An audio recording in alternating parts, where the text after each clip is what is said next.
Leo Lucas 6:17. Descendió con ellos, con sus discípulos, los 12 apóstoles también. Se detuvo en un lugar llano y había una gran multitud de sus discípulos y una gran muchedumbre del pueblo de toda Judea, de Jerusalén y de la región costera de Tiro y Sidón, que habían ido para oírle y para ser sanados de sus enfermedades. Y los que eran atormentados por espíritus inmundos eran curados, y toda la multitud procuraba tocarle, porque de él salía un poder que a todos sanaba. 20. Volviendo su vista hacia sus discípulos, decía: bienaventurados ustedes los pobres, porque suyo es el reino de Dios. Bienaventurados los que ahora tienen hambre, porque serán saciados. Bienaventurados los que ahora lloran, porque reirán. Bienaventurados son cuando los hombres los aborrecen, cuando los apartan de sí, los colman de insultos y desechan su nombre como malo por causa del Hijo del Hombre. Alégrense en ese día y salten de gozo, porque he aquí su recompensa es grande en el cielo, pues sus padres trataban de la misma manera a los profetas. Pero ay de ustedes los ricos, porque ya están recibiendo todo su consuelo. Ay de ustedes los que ahora están saciados, porque tendrán hambre. Ay de ustedes los que ahora ríen, porque se lamentarán y llorarán. Ay de ustedes cuando todos los hombres hablen bien de ustedes, porque de la misma manera trataban sus padres a los falsos profetas. Mateo 5, por favor. Regresamos a Mateo 5. El pasaje paralelo de las bienaventuranzas.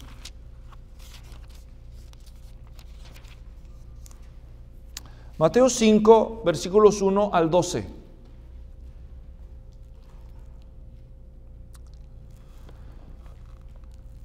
Versículo 1, Mateo 5. Y cuando vio las multitudes, subió al monte, y después de sentarse, sus discípulos se acercaron a él. Y abriendo su boca les enseñaba diciendo: bienaventurados los pobres en espíritu, pues de ellos es el reino de los cielos. Bienaventurados los que lloran, pues ellos serán consolados. Bienaventurados los humildes, pues ellos heredarán la tierra. Bienaventurados los que tienen hambre y sed de justicia, pues ellos serán saciados. Bienaventurados los misericordiosos, pues ellos recibirán misericordia. Bienaventurados los de limpio corazón, pues ellos verán a Dios. Bienaventurados los que procuran la paz, pues ellos serán llamados hijos de Dios. Bienaventurados aquellos que han sido perseguidos por causa de la justicia, pues de ellos es el reino de los cielos. Bienaventurados serán cuando los insulten y persigan y digan todo género de mal contra ustedes falsamente por causa de mí. Regocíjense y alégrense, porque su recompensa en los cielos es grande, porque así persiguieron a los profetas que fueron antes que ustedes. Hoy, regresando a Lucas capítulo 6, hemos visto una descripción. En primer lugar, después de la elección de los apóstoles, los versículos inmediatamente posteriores son una descripción de el ministerio que el Señor Jesús hacía por muchos lados, porque andaba enseñando, curando a los enfermos y liberando a los oprimidos por el diablo. Después hay una descripción de bienaventuranzas y finalmente hay una descripción de ciertos lamentos que Jesús pronuncia contra otros, en el pasaje que acabamos de leer. Así que en los versículos 17 al 19, primero vamos a considerar las obras de Jesús. En los versículos 20 al 23 vamos a considerar las bienaventuranzas de Jesús. Y en los versículos 24 al 26, los lamentos de Jesús. Por cuestión de tiempo, lo más seguro es que hoy solamente voy a alcanzar a hablar de las obras de Jesús en los versículos 17 al 19. Y básicamente de lo que hoy les voy a hablar es de un tema controversial en el mundo evangélico el día de hoy. El título de este mensaje es cesacionismo contra continuismo. Cesacionismo contra continuismo. Y tú me ves con cara de ¿Qué dijo? Pues la idea es que cuando te vayas a ese lugar ya no tengas dudas de qué se trata este tema, ¿ok? Vamos entonces a comenzar observando cuáles eran las obras del Señor Jesús cotidianas durante sus 3 años de ministerio público, tal y como son descritas en este pasaje. No es el único pasaje que nos dice que Jesús hacía estas cosas. Muchos pasajes de los evangelios nos refieren de manera resumida y de manera detallada. Una y otra vez Jesús hizo estas 3 cosas. Observen, versículo 17, descendió con ellos. ¿Cómo que descendió con ellos? Empecemos aclarando eso. ¿Por qué dice que descendió con ellos? Si dice que descendió, entonces ¿dónde estaba? Pues en el contexto lo dice, versículo 12, en esos días Él se fue, ¿a dónde? Al monte, a orar. Se subió a una cima o a una montaña. Ora toda la noche y después escoge de entre los discípulos que lo seguían a los 12 que nombró apóstoles. Eso es lo que dijo en los pasajes, en el contexto anterior, en el versículo 13. Cuando se hizo de día, llamó a sus discípulos y escogió 12 de entre ellos, a los que también dio el nombre de apóstoles. Luego se mencionan por nombre los 12. En el 17 dice, descendió con ellos. ¿Con quiénes? Con sus discípulos, pero específicamente con los apóstoles ahora. ¿Está claro? Baja del cerro y entonces había una gran multitud de discípulos. Después de bajar del cerro hay una especie de llano, dice la Biblia de las Américas, una planicie, algo plano, y hay una multitud de gente esperándolo. ¿Qué esperaba la gente de Jesús? Pues las cosas que Jesús hacía por ellos. Ahí dice claramente que había una gran multitud de sus discípulos. Entonces empiecen ustedes a identificar los diferentes tipos de personas que rodean a Jesús. Hay veces que en la gente que está rodeando a Jesús hay mucha gente que es simpatizante, que le gusta el mensaje de Jesús, que esperan milagros de Jesús, que están de acuerdo con Jesús. Y estos los evangelistas normalmente los llaman discípulos. ¿Está claro? Los que siguen a Jesús. De entre toda esa multitud de discípulos que simpatizan con Jesús y lo siguen, Jesús escogió a 12 de entre los discípulos y los nombró apóstoles, delegados, enviados. Esa es la idea. Escogidos para ser comisionados o delegados. Ahora se empieza a hacer una identificación entre todos los discípulos. Hay 12 especiales. Los más cercanos a Jesús ahora son los llamados los apóstoles. También hay veces que entre la gente, entre los discípulos, hay otros que no simpatizan con Jesús, sino que son sus detractores, sus enemigos. En los capítulos anteriores ya vimos que había unos de los fariseos que andaban siguiendo para ver en qué lo sorprendían haciendo mal y criticarlo, para tratar de restarle influencia, para criticarlo, para acusarlo. Y ellos también están siguiendo a Jesús, pero con malas intenciones. Una gran multitud está allí. Dice también el pasaje del versículo 17, una gran muchedumbre del pueblo. Probablemente había otros que iban por curiosos, no eran discípulos de Jesús, pero ustedes saben que donde se junta una multitud, se junta más multitud, ¿verdad? Gente que es nada más curiosa, morbosa o pues le gusta ir ahí a descubrir qué se trata. Cuando hubo el choque en la mañana que les estaba yo contando allá afuera, pues se oyó aquello, ¿verdad? Entonces yo me acuerdo que vine a ver y en eso llegó un policía y me dijo, ¿y tú qué haces aquí? ¿Verdad? ¿Dónde vives? Allí vivo. ¿Ahí vives? Ah, bueno, está bien pues, me dijo. Porque ya habían cerrado la avenida y por ahí. Así somos, ¿verdad? Curiosos. Yo quiero decir que yo fui a salvar a los vecinos, pero pues, que iba a salvarlos, nomás a estorbar a los pobres bomberos que estaban allá apagando el incendio, ¿no? Bueno, siempre ha sido así, ¿no? El ser humano es curioso, simpaticio o no, muchas veces la gente se acerca. Y eso le pasaba a Jesús también. Ahora, ¿se imagina cuánta gente? 2 veces el pasaje dice multitudes, de uno o de otro modo. Una multitud de sus discípulos y una gran muchedumbre. ¿Cuánta gente les gusta? Ni siquiera podríamos calcularlo. Cientos, si no es que ya miles de personas. ¿Entienden eso? Muy complicado para Jesús. Bueno, atenderlos a todos, quiero decir. Venían de toda Judea. Judea era el equivalente a un condado para nosotros aquí en los Estados Unidos, a un municipio en la mayoría de los países de América Latina, o si vivieras en Nueva Orleans, pues a una parroquia, un parish, ¿ok?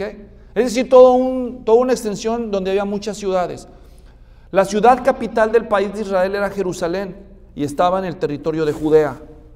Entre Judea hacia el norte, el siguiente territorio se llamaba Samaria, y encima de Samaria estaba Galilea. Jesús estaba en Galilea y quiere decir que hubo multitudes que peregrinaron desde el sur del país hasta donde él estaba. Así era de grande su fama y su renombre. Vinieron de Judea, de la misma capital de Jerusalén. En México, yo soy mexicano, en México los que son de la capital, yo no sé si hay alguien aquí de la capital, igual le amamos, pero los de la capital en México nos dicen a los que no somos de la capital que nosotros somos, ¿cómo nos llaman? De provincia, dicen ellos. Este es provinciano, dicen ellos. Y ellos se creen capitalinos. Nosotros les decimos de otro modo, pero no me voy a meter en eso.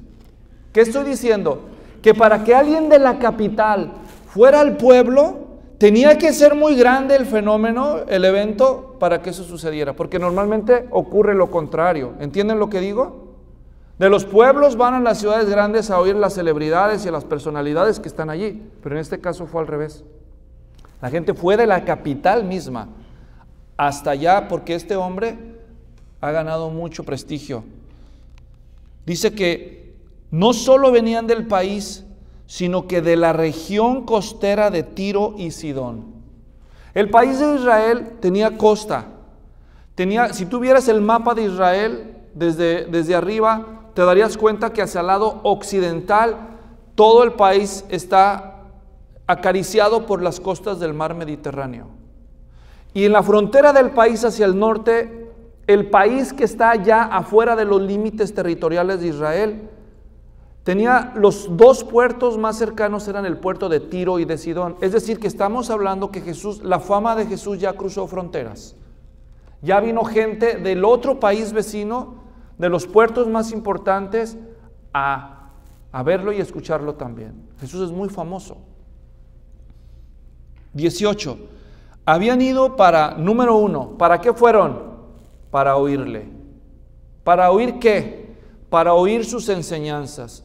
Una de las cosas que Jesús más interés tenía hacer era enseñarle a la gente el evangelio, el consejo de Dios, la palabra de Dios. La enseñanza de Jesús era parte de su magnetismo. Iban para oírlo. Número 2, iban para ser sanados de sus enfermedades.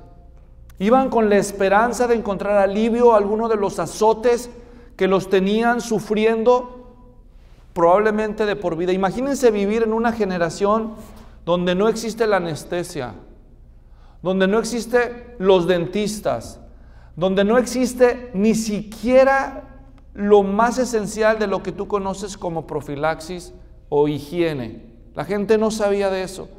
La gente literalmente se podía morir de un resfrío. Así que el sufrimiento era muy intenso en esa etapa de la historia, porque la gente no tenía esperanza una vez que se enfermara. Imagínate tú que vivieras en una generación donde no hay dentistas. Un simple dolor de dientes te haría la vida miserable, ¿o no? ¿Verdad? Esa es solamente una parte de tu cuerpo, pero imagínense la cantidad de sufrimiento que habría. Así que la gente se gastaba todo lo que tuviera, a veces por recuperar algo de salud, aunque sea de alivio. Pero aquí se oye que hay un hombre que está curando a los enfermos. No, pues por algo la gente cruzaba fronteras con tal de llegar hasta él. No solo para oírlo, sino para ser sanados de sus enfermedades. Y luego dice, y los que eran atormentados por espíritus inmundos eran curados, endemoniados. Los llama el Nuevo Testamento, los evangelios en otros pasajes, endemoniados. Personas controladas por espíritus inmundos. Una vez conocí a una persona que nos contó que cuando él no era cristiano, le empezó a ir mal en su negocio, y por nada mejoraba su negocio. Él vendía zapatos, tenía una zapatería, y entonces él dice que le empezaron a decir, no, pues te hicieron una brujería, estás salado, y le empezaron a decir esas cosas, y como la gente es muy supersticiosa e ignorante de la palabra de Dios, él se dejó creer y entonces fue a hacerse una limpia, según dicen allá, esas falsas creencias, porque son falsas a la luz de la palabra de Dios. Tú debes saber, por si no lo sabes, que respecto a la brujería o a la magia, solo hay una de dos: o es charlatanería o son cosas satánicas. Y no hay diferencia si tú le llamas magia blanca, magia roja o magia multicolor. O es charlatanería o son cosas de Satanás, todas. No hay magia de Dios. Dios no es un mago. Dios no ocupa de eso. Pero la gente, cuando desconoce la palabra de Dios y se ve en desesperación, a veces hace lo inimaginable.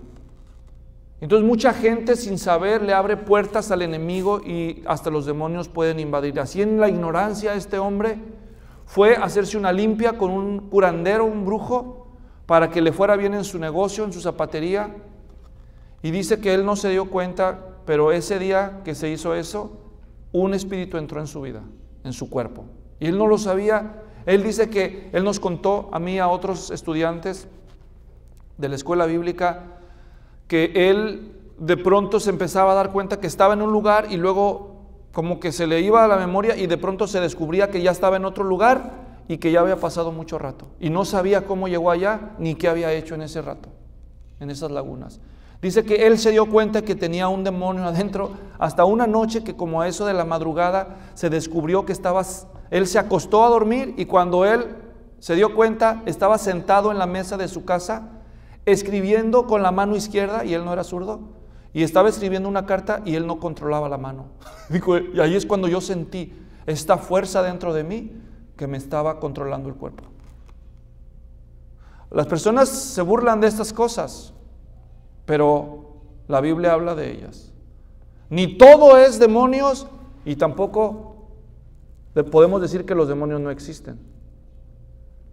Imagínense el horror que ha de haber sido tener una persona que tú amas invadida con un espíritu inmundo. Y cuando lo llevas a los curanderos, mejoran por un tiempo y después empeoran. Pues claro, porque no hay curanderos de Dios, todos son del diablo o son unos charlatanes. Entonces Jesús está liberando a las personas. No es de extrañar entonces que esas multitudes acuden a Él. En un pasaje paralelo que está en Mateo capítulo 4, leo para ustedes. La Escritura registra también en palabras similares las tres actividades típicas del Señor Jesús. Después de su bautismo y de su tentación, dice que después de el Señor haber sido tentado, en el versículo 18, Él llamó a sus primeros discípulos, y también registra ahí Mateo en el versículo 18 al 22, la elección de los 12 apóstoles. Y entonces en el versículo 23 lee Mateo 4, y Jesús iba por toda Galilea, observen, enseñando en las sinagogas de ellos, enseñando en sus sinagogas, proclamando el evangelio del reino, sanando toda enfermedad y toda dolencia. Y se extendió su fama por toda Siria, y traían a él todos los que estaban enfermos, afectados con diversas enfermedades y dolores, endemoniados, epilépticos y paralíticos, y él los sanaba. Y le siguieron grandes multitudes de Galilea, de Decápolis, Jerusalén y Judea, y del otro lado del Jordán. Hermanos, los milagros de Jesús fueron tan grandes que hasta hay historiadores romanos paganos que no eran cristianos que registraron la noticia de que había un hombre en Judea, en el país de Israel, un hombre que los judíos llamaban profeta y algunos llamaban el Cristo, así escribió uno de ellos, que es famoso por los grandes milagros que él hace. Así escribieron hasta los paganos de Jesús en los tiempos de Jesús. Eso es para los que dudan de que Jesús existió. De vez en cuando te vas a encontrar por ahí un escéptico que dice que Jesús ni siquiera existió. Digo, no he visto más ignorancia que alguien que dice eso, porque si se informaran, aunque sea poquito, hasta con un Google search, hasta con una búsqueda de internet, se darían cuenta que hay cuando menos 6 registros de historiadores paganos, no cristianos, que escribieron acerca de Jesús. No le estoy diciendo hombres que creían en la Biblia, estoy hablando de paganos. Claro que Jesús existió y que hizo milagros, lo supieron hasta los paganos. La verdad, nuestro Señor Jesús existió y hizo lo que dice la Biblia. No crean que el cristianismo ha llegado hasta nosotros por pura casualidad. Especialmente ahora que estamos estudiando las grandes religiones no cristianas, los que han estado tomando esas clases que están disponibles por internet ahí en mi canal de YouTube. Ustedes se pueden dar cuenta de este océano de creencias que la gente ha inventado desde hace miles de años. Pero ninguna creencia ha sido tan perseguida y tan cuestionada como el cristianismo bíblico. Ningún libro en la historia de la humanidad ha sido tan odiado y ha sido tratado de ser borrado de la faz de la historia como la Biblia. Eso ya de por sí nos dice que el cristianismo no es igual que todas las religiones. Algunos de los hombres más brillantes de la historia de la humanidad han sido cristianos. ¿Cómo te explicas eso si el cristianismo fuera un invento? Pero no nos vamos a basar nosotros en evidencias extrabíblicas para justificar el cristianismo. La misma palabra de Dios tiene suficiente. Entonces, nuestro Señor Jesucristo, en su ministerio público, estaba enfocado en hacer esas cosas. Enseñaba, predicaba el Evangelio. ¿Qué diferencia hay entre las dos? Preguntarás.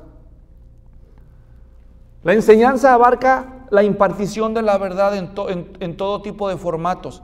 La predicación es una forma de enseñar. Específicamente la predicación en la Biblia o proclamación, el verbo keruso en griego significa proclamar con autoridad como un delegado del rey, como un heraldo. Y normalmente cuando se usa la palabra predicar, se refería al mensaje del Evangelio. Predicar o proclamar en el Nuevo Testamento significa pararse con autoridad y decir el Evangelio. Y la enseñanza era todo el tema del consejo de Dios. También sanaba a los enfermos y echaba fuera a los demonios. Nuestro Señor Jesús, multitudes lo seguían. Ahora, ¿sigue Jesús sanando? Esa es la pregunta que tengo yo. ¿Sigue liberando personas del tormento demoníaco hasta hoy? Sí, es la respuesta. Sí, nuestro Señor Jesús sigue sanando. Sí, nuestro Señor Jesús sigue liberando. El hombre que les conté, el hermano, porque ahora es hermano en Cristo, él fue liberado de los demonios por el poder de Cristo en nuestra generación. Y él es uno de miles que Jesús ha liberado. Así que sí, nuestro Señor Jesús sigue sanando, nuestro Señor Jesús sigue liberando, pero ya no es igual que como él lo hacía cuando anduvo entre nosotros. Porque si ustedes prestaron atención, por ejemplo en Mateo 4:24 el texto es muy claro, y traían a él a todos los que estaban enfermos, dice, y él los sanaba. ¿A cuántos? Después de que tú lees los evangelios, al final en el evangelio de Juan, en la última cena, el Señor Jesús le dijo a sus discípulos en el capítulo 14, versículo 12, las siguientes palabras. Escuchen. Juan 14:12. Y dijo también, acaban de celebrar la última cena y Jesús les dice, él sabe que en menos de 12 horas él ya va a estar clavado en la cruz. Y dijo también en Juan 14:12, Juan 14:12,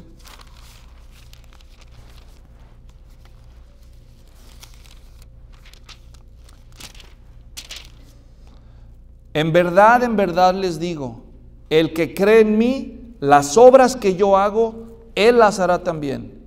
Y aún mayores que éstas hará, porque yo voy al Padre. El movimiento evangélico, hermanos, hoy está dividido en dos bandos en lo que respecta a la vigencia de los dones espectaculares. El Señor Jesús le dijo a sus discípulos en un pasaje como este, que ellos harían mayores obras que las que Él hizo.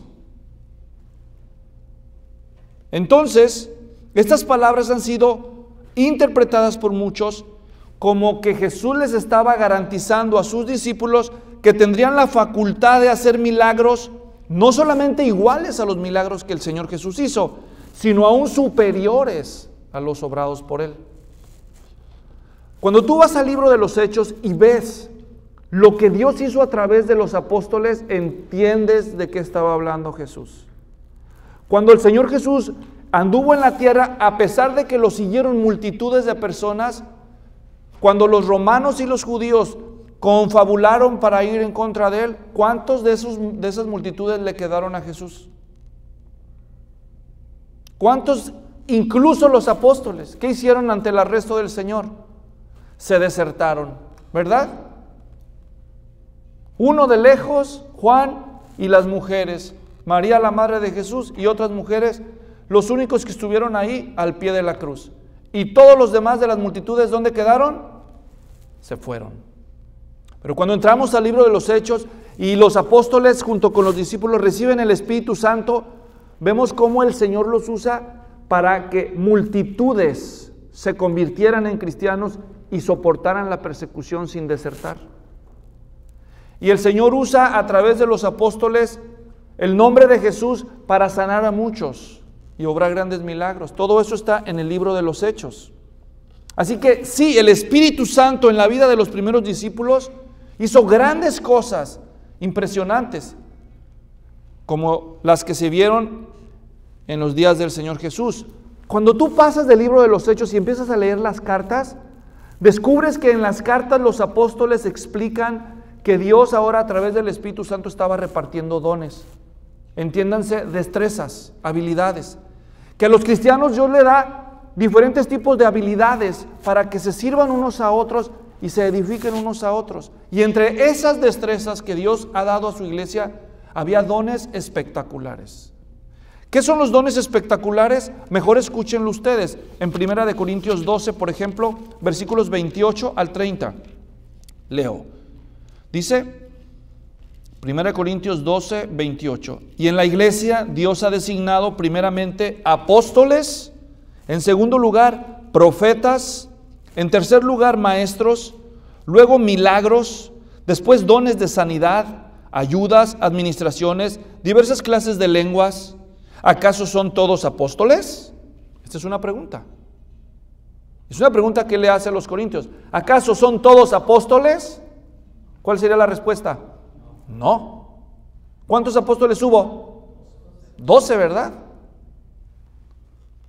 ¿Acaso son todos profetas? No. Pero con esto ya no está diciendo que algunos sí fueron apóstoles, que algunos sí fueron profetas. Sigo leyendo. ¿Son todos maestros acaso? No, pero algunos sí eran. ¿Acaso son todos obradores de milagros? La respuesta es, no todos, pero quiere decir que sí había algunos. Sí hubo algunos en los tiempos del Nuevo Testamento a los que Dios les dio dones para hacer milagros. El versículo 30, ¿acaso tienen todos dones de sanidad? ¿Cuál es la respuesta? No todos, quiere decir que había algunos que tenían dones de sanidad. ¿Entienden eso? Sí había. A esos son los que llamamos dones espectaculares. Son dos tipos de dones: dones de revelación, dones de poder. Dones de revelación como el don de profecía, donde Dios les hablaba y ellos le mandaban el mensaje a otros. Dones de palabra de conocimiento, dones de sabiduría. Dones donde Dios directamente le impartía a una persona mensajes divinos para saber qué hacer, sin tener que leer la Biblia, porque estaban en una época donde la Biblia se estaba compilando apenas. Se necesitaba este tipo de dones. Luego había dones de poder, señales, prodigios y milagros. Milagros. Entonces, a esos son los dones que llamamos dones espectaculares, ¿ok? Entonces, La controversia que enfrentamos el día de hoy es esta. Hoy en día, los que creemos en la Biblia, los cristianos que normalmente se nos llama evangélicos, que ahora también a veces eso no es suficiente, pero usemos esa terminología. Cristianos evangélicos, cristianos bíblicos evangélicos, creemos en la Biblia y decimos creer en el Evangelio. Ok. Están divididos en dos grupos, los que creen que estos dones siguen en vigencia y los que creen que estos dones ya no están en vigencia, sino los otros. El sector pentecostal y carismático de la iglesia evangélica moderna afirma que esos dones todavía están vigentes. Y otros afirman que no. ¿Y usted qué piensa, pastor? Se han de estar preguntando. Bueno, en primer lugar, hemos de ir a la Escritura para ver qué dice. El debate es muy amplio. Se han escrito libros y se han dictado conferencias acerca de este tema. Pero no es muy difícil responder. En primer lugar, si ustedes van a un pasaje como Hebreos capítulo 2, van a descubrir que desde los mismos tiempos del Nuevo Testamento se empezó a identificar que los milagros no se dieron de manera indiscriminada a todos los cristianos, sino que se dieron de manera muy particular con un propósito, y ese propósito está explicado en Hebreos 2:4. Voy a leer desde el 3 para que tomemos el contexto. Dice: ¿cómo escaparemos nosotros si descuidamos una salvación tan grande, la cual después que fue anunciada primeramente por medio del Señor? ¿Quién es ese Señor? Nuestro Señor Jesucristo. El Señor Jesucristo anunció la salvación predicando el Evangelio para que creyéramos en Él. Dice, primeramente por medio del Señor, esa salvación nos fue confirmada por los que oyeron. ¿Quiénes son los que oyeron? La primera generación de discípulos que oyeron a Jesús, entre los cuales, ¿quiénes estaban? Los apóstoles. ¿Están siguiendo la lógica? Luego dice el versículo 4, testificando Dios juntamente con ellos. ¿Quiénes son ellos?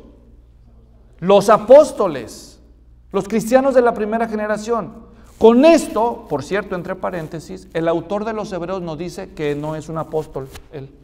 O sea que esta carta no la escribió Pablo, como creen algunos, ni ninguno de los apóstoles. Porque él le llama, a los que oyeron a Jesús le llama ellos. Y si él hubiera sido apóstol, ¿qué hubiera escrito? Nosotros, ¿verdad? Pero no dice nosotros. ¿Cómo los llama? Ellos. Testificando Dios juntamente con ellos. Ahora, congelen eso. ¿Qué es testificar? Es dar testimonio de la verdad, ¿sí o no? Jesús se para y anuncia el Evangelio de la salvación para que todos crean, pero luego Jesús muere, resucita y se va al cielo. Y manda a sus discípulos a que anuncien el Evangelio. ¿Cómo van a hacerle los que quedan para convencer a los demás de que el mensaje que anuncian sí es el Evangelio? Porque todas las religiones dicen ser la verdad, ¿no? Así que Dios les da a ellos un recurso convincente de que el mensaje de Jesús es el mensaje y no hay otro. ¿Y qué es el recurso que les da? Versículo 4, testificando Dios juntamente con ellos, tanto por señales como por prodigios y por diversos milagros y por dones del Espíritu Santo según su propia voluntad. Quiere decir que cuando Dios dio los dones sobrenaturales de milagros, de prodigios, de señales, no los dio nada más porque tuviera compasión de los enfermos, que la tiene Dios. Pero el propósito principal por el que Dios dio esos dones fue el de certificar el mensaje del Evangelio después de la partida del Señor Jesús. ¿Entienden eso? Eso es lo que está diciendo este pasaje, que Dios quería testificar. Es decir, se paraban los apóstoles y decían, Jesús de Nazaret es el Mesías. Entonces se levantaba un judío a un lado y decía, no es cierto, es un bastardo Jesús. Ahí nos quieren convencer de que nació de una virgen. Yo te puedo contar otra historia. Entonces un apóstol podría entrar opinión contra opinión. No, no seas blasfemo contra Jesús. Él es el Hijo de Dios. Y él le decía, ay sí tú, nada más porque tú dices. Además yo estudié más que tú. Entonces, esto ya no era cuestión de opinión. Ahora sería cuestión de poder. ¿Me entienden? Vamos a ver a quién Dios respalda. ¿Se acuerdan en el Antiguo Testamento, en los tiempos de Elías? Elías y los profetas de Baal. Si hubiera sido democracia, ¿quién ganaba? ¿De qué profetas había más? ¿De Baal o de Jehová? De Baal había 400 y quedaba nomás Elías. Entonces, si hubiera sido por votación, ¿quién ganaba? ¿Verdad? Pero ¿qué dice Elías? Vamos a ver si Jehová es Dios o Baal es Dios. Vamos a hacer un sacrificio. Y el Dios que es el Dios verdadero, que mande fuego del cielo y consuma el sacrificio. Ese va a ser el Dios. Que el poder lo demuestre. Y todos los que han leído la historia la recordarán. Los profetas de Baal estuvieron frenéticamente danzando y clamando a su Dios y hasta se cortaban y Elías se burlaba de ellos. Dice que Elías les decía, grítenle más fuerte. Desde la mañana hasta el atardecer, dice el pasaje de Primero de Reyes 18. A lo mejor está tomándose su siesta. En el hebreo dice, a lo mejor está haciendo de sus necesidades. Grítenle más fuerte, a ver si los oye. Dice que se cansaron todo el día ellos. Y no les contestó Baal. Entonces Elías dijo, me toca. Una oración que no se duró ni un minuto. Le dijo, Jehová, muéstrale a este pueblo quién es Dios. Y Elías dijo, ¿saben qué? Háganse para atrás, échenle agua, para que después no digan que un chispazo, un accidente. Échenle agua al sacrificio, échenle agua otra vez, hasta que se derramó y se llenó todo alrededor una zanja. Y entonces él dijo, ahora sí, vamos a ver si Jehová es Dios.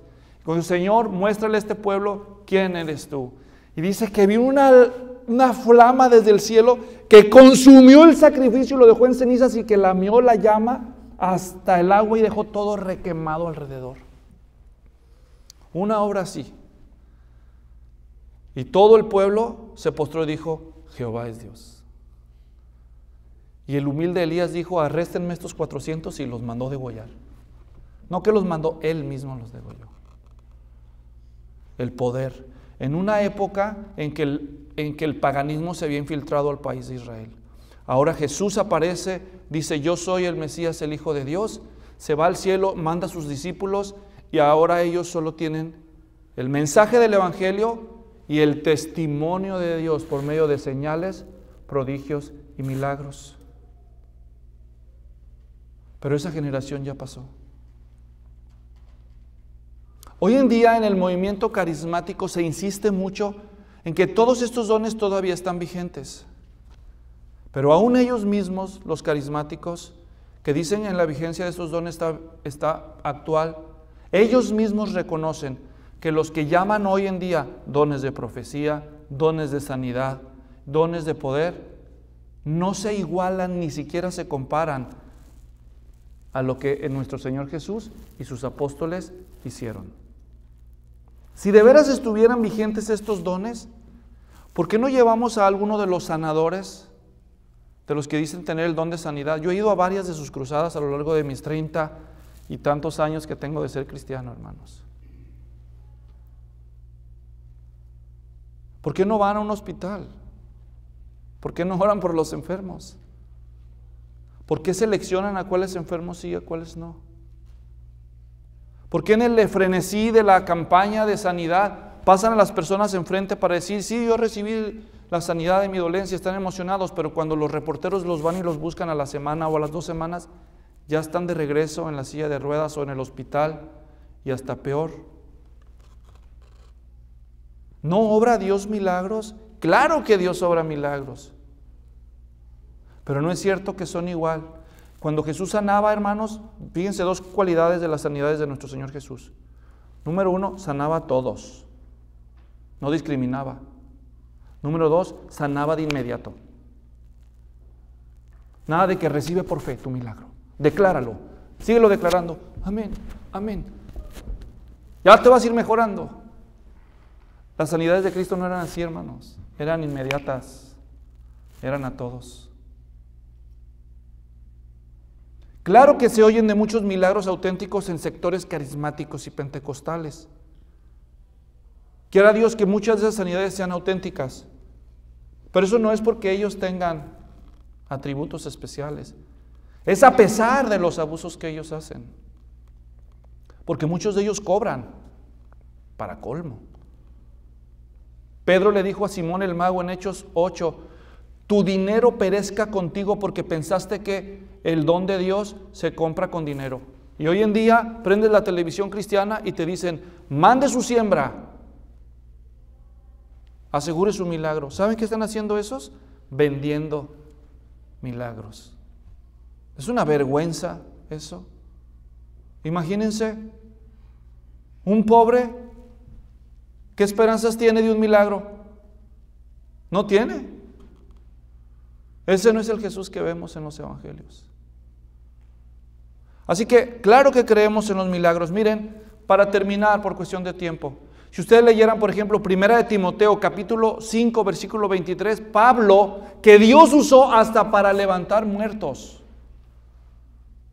Los que han leído el libro de los Hechos se acordarán, una vez Pablo estaba predicando, dice que su discurso se alargó hasta pasada la medianoche. ¿Ustedes creen que yo predico largo? Ni saben cómo era Pablo.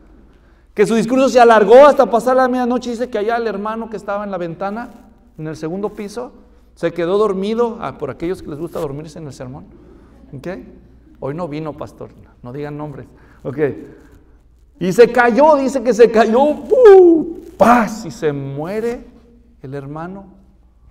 Y Pablo va ahora por él y Dios lo resucita. Yo no tengo el don de resucitar, hermanos, mejor no se duerman. ¿Ok?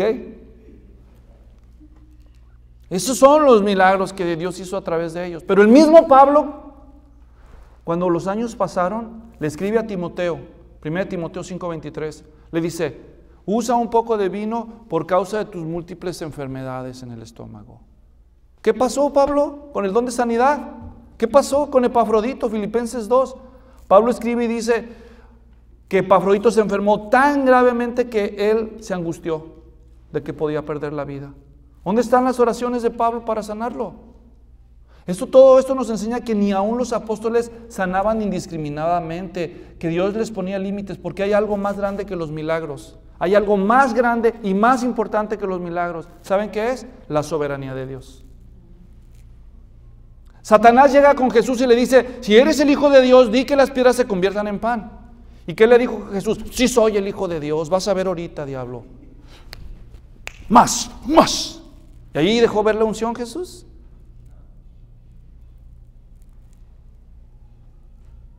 Si Dios solo es digno de ser adorado porque ves los milagros, entonces cuando Dios no hace milagros, no es digno de ser adorado.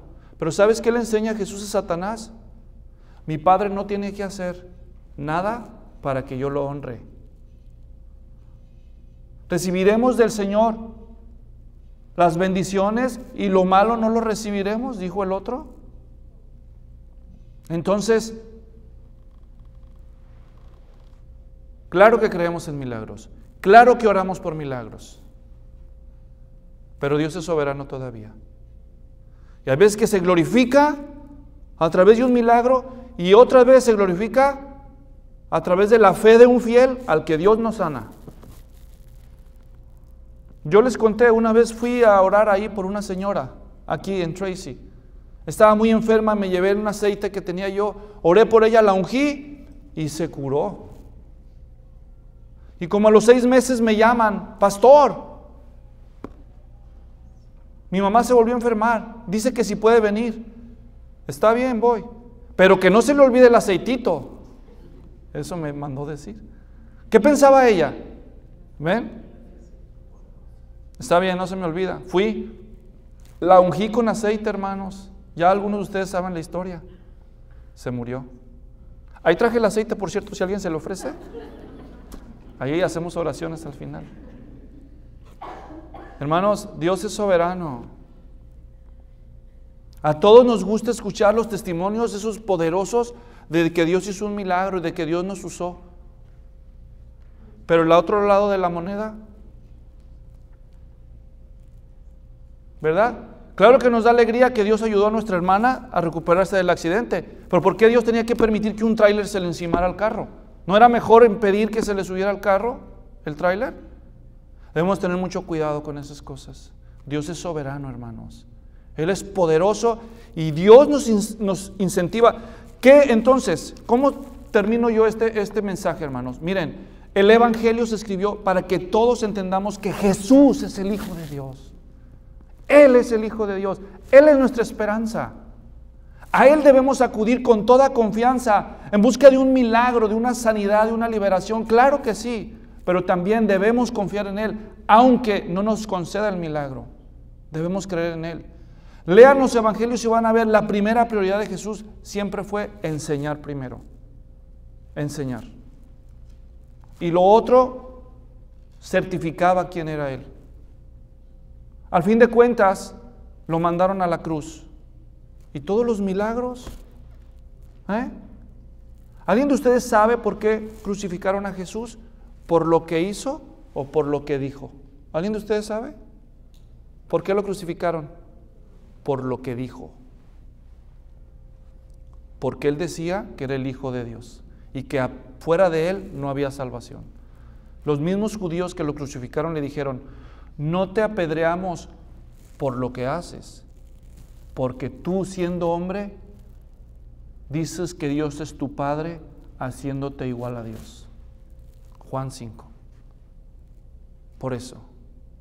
Así que eso les puede dar a ustedes una idea. Así que para cerrar, cesacionismo es la corriente cristiana que cree que los dones ya no están vigentes.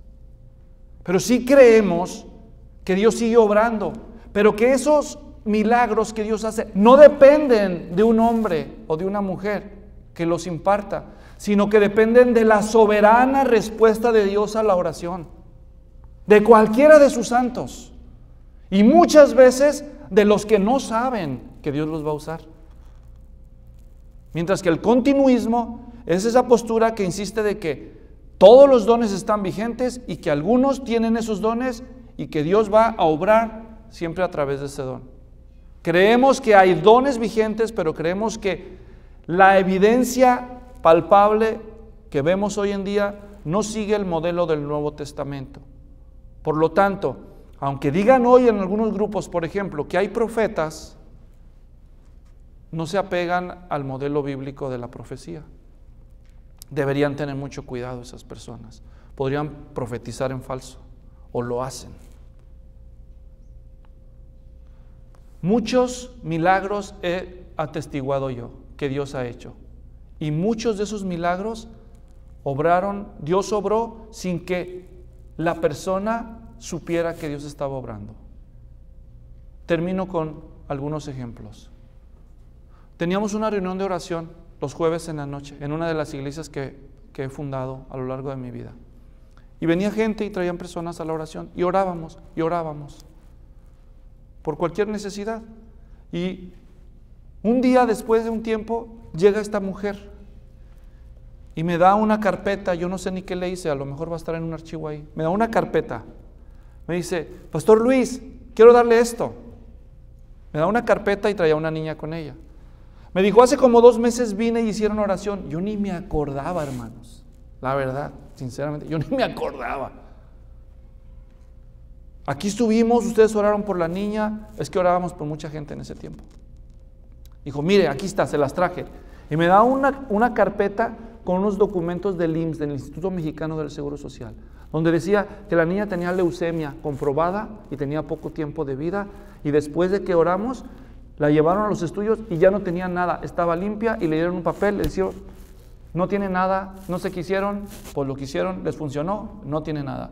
Dice: lo único que hicimos diferente fue traerla a la oración. Pregúntenme si yo sentí algo. Yo ni cuenta me di. ¿Cuál que yo? No es cierto eso, hermanos. A veces Dios va a usar a cualquiera que Él quiera. Pero lo que sí es que Dios usa la oración. La clave no es ir detrás del milagrero, detrás es de Cristo quien debemos ir. Y presentar a Cristo, y si Cristo se quiere glorificar, puede conceder un milagro, por eso oramos. Pero si no, debemos presentar el Evangelio. Porque también les conté la otra vez que fui a una campaña de sanidad, y ahí estaba ese hombre, que no le quiero hacer promoción porque tiene nombre de efectivo en inglés, ¿verdad? Y estuvimos ahí como 2 horas y él estuvo orando por los enfermos y se caían por aquí y se caían por allá y supuestamente fueron sanados. Pero ni una sola vez predicó a Cristo. Evangelio no hubo. No hubo evangelio ese día. Hubo puros milagros. Hasta Danilo Montero se cayó, que ahí andaba cantando con él. Lo tocó, lo tumbó y se revolcó en el suelo el otro, hasta que se levantó. ¿Se acabó eso? Nunca hubo evangelio. Escuchen lo que pasó en el mejor de los escenarios. En el mejor de los escenarios hubo ahí un montón de sanidades de personas que recuperaron la salud y se fueron sin el evangelio a la perdición. Eso es lo que va a pasar. Si una persona no cree en el evangelio, aunque Cristo la cure, se muere sin Cristo, se pierde. Es imperdonable que un hombre como esos, Dios les conceda tener una multitud enfrente y no presentar a Cristo. Es una vergüenza eso. El Espíritu Santo vino al mundo según Jesús en Juan para glorificar a Cristo. Dijo, Él me glorificará, dijo Jesús del Espíritu Santo. ¿Cómo te explicas que alguien dice que es lleno del Espíritu Santo y no menciona a Cristo? Te voy a decir un secreto. Si tú predicas el Evangelio, el auténtico Evangelio, y una persona cree en el Evangelio, mi Biblia dice que esa persona va a recibir el Espíritu Santo, aunque no se lo expliques. Si tú predicas el Evangelio, esa persona va a ser sellada con el Espíritu Santo, aunque no se lo menciones. Eso dice la Biblia en muchos pasajes. Así que si tú solo predicas a Cristo, la persona se lleva el Espíritu Santo también. Pero si tú predicas al Espíritu Santo y los milagros y no predicas a Cristo, no se llevan a ninguno de los dos, aunque se vayan curados. Pero me temo que no se curan muchos de ellos. Por eso así me indigno. ¿Cómo no hablaron de nuestro Señor Jesucristo? Ese pecado no les va a ser perdonado. Porque el único que nos salva y nos puede sanar es Cristo. Y si Él no nos sana, nos salva. Eso sí, si nos arrepentimos y creemos. Así que ¿quieres ver un milagro? Predica el Evangelio. Y luego oras por el enfermo. Oremos. Señor, te damos gracias por ser un Dios de misericordia y de compasión. Y hoy yo quiero orar por sanidades. Yo quiero orar por sanidades, los que escuchen este mensaje, en sus cuerpos, si es tu voluntad, los sanes, Señor. Sanes sus heridas de su alma, sanes matrimonios, reconcilies padres con hijos, esposos con esposas.